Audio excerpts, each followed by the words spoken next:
Bienvenue à vous fans de One Piece, comme le titre l'indique, on va parler de Buggy et enfin établir la vérité, ou rétablir pour certains. Pour moi, c'est LA théorie ultime, celle que tu ne peux pas contredire. T'es prêt? C'est parti.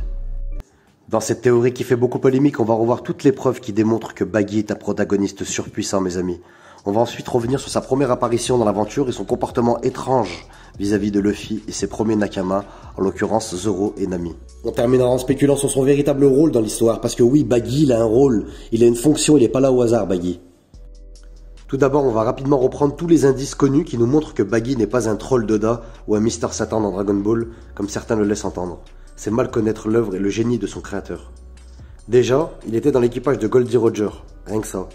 Rival de Shanks, même âge, l'un les cheveux bleus, l'autre les cheveux rouges, comme des opposés. Le signe certain d'un rival.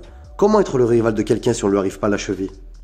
J'oubliais, l'un vient de North Blue et l'autre de South Blue. Observons maintenant à qui est associé Buggy à travers l'aventure. On vient de parler de Shanks, mais le prochain à l'évoquer, c'est Barbe Blanche. Lors de sa rencontre avec le Roux, alors qu'ils viennent à peine de commencer à discuter, Barbe Blanche demande rapidement des nouvelles de Buggy. Pourquoi? Pourquoi?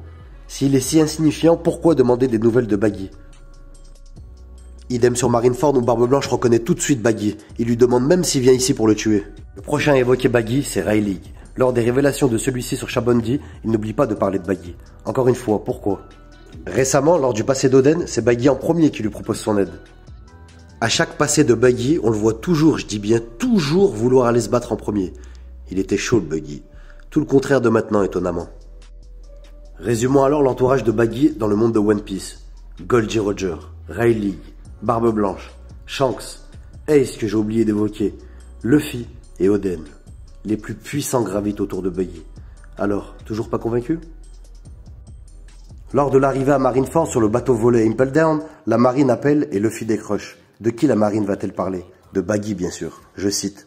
Nous t'avons sous-estimé en pensant que tu n'étais qu'un simple pirate sans renommée.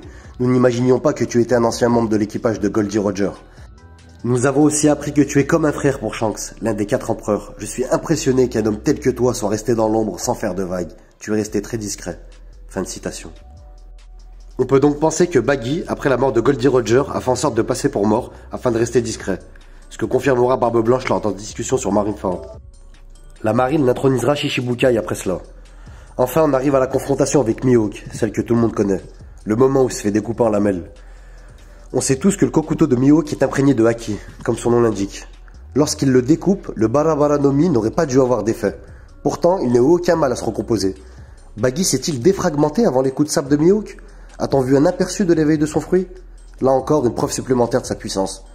Alors pourquoi paraît-il si faible? Pourquoi est-il traité à chaque fois comme un peureux ou un chanceux?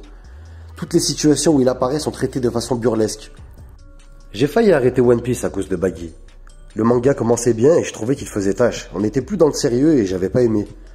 C'est le seul moment de l'œuvre qui n'est pas traité avec sérieux d'ailleurs. Alors pourquoi? J'ai décidé de revoir ses premières apparitions et j'ai enfin compris. Si Buggy est si peu sérieux lors de sa rencontre avec Luffy, c'est qu'en réalité il est largement au-dessus. On a plus l'impression qu'il est là pour tester Luffy, et pas que. Il teste également ses premiers compagnons, Nami et Zoro. La sincérité de Nami envers Luffy lorsqu'il lui demande d'allumer la mèche du canon pointé sur lui. La force de Zoro, où il trouve le prétexte que sa réputation sera agrandie s'il le bat. Pourquoi s'il cherche à faire profil bas? C'est d'ailleurs le seul qui blessera Zoro par derrière. Un affront pour celui-ci, tout un symbole. Il connaît également le Santoryu. Qui n'est pas impressionné par le Santoryu? Tous les adversaires, tous ceux qui ont vu Zoro sortir 3 sabres ont été impressionnés. Pourquoi ça impressionne pas Buggy? Parce qu'il était sur Wano et qu'il a sûrement déjà vu certains pratiquer le Santoryu. Enfin, il testera la volonté de Luffy en abîmant gravement son chapeau avec un coup de griffe et en le piétinant. Le seul à avoir fait ça dans l'aventure. Et vous savez quoi? Ce coup de griffe sur son chapeau est encore visible sur Wano Kuni. Dans les épisodes de Wano, on voit encore la trace du coup de griffe. Un symbole encore. Le plus important, c'est que Buggy, tout en abîmant le chapeau, reproche à Luffy de ne pas assez en prendre soin. Il lui dit qu'il doit le protéger. Vous voyez où je veux en venir? Tout au long de son aventure, on a le sentiment que Luffy est le sujet d'un plan destiné à miser sur la nouvelle ère. Rayleigh en parle sur Shabondi. Goldie Roger, Shanks, Rayleigh, Dragon, Garp, Ivankov, Aokiji, Crocus, Zeph et donc Buggy.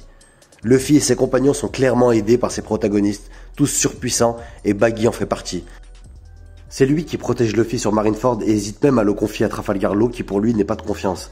Bref, pour conclure, Pourquoi à l'âge de 12 ans, alors qu'il était si prometteur, il se retrouve à l'âge de 41 ans, plus faible que Luffy sur East Blue, au début de l'histoire? Ça n'a aucun sens et ça ne ressemble pas du tout à Oda. Pourquoi faire une histoire si bien écrite avec des éléments prévus depuis le début et créer une énigme comme Baggy? Souvenez-vous, c'est son méchant préféré. Croyez-moi, on n'a pas fini d'être surpris par ce clown qui est aujourd'hui largement un de mes personnages favoris. J'espère que cette petite théorie t'aura plu. N'hésite pas à donner ton avis dans les commentaires, ça m'intéresse. Et si tu souhaites connaître d'autres théories dingues, abonne-toi, oublie pas. A plus et vive One Piece.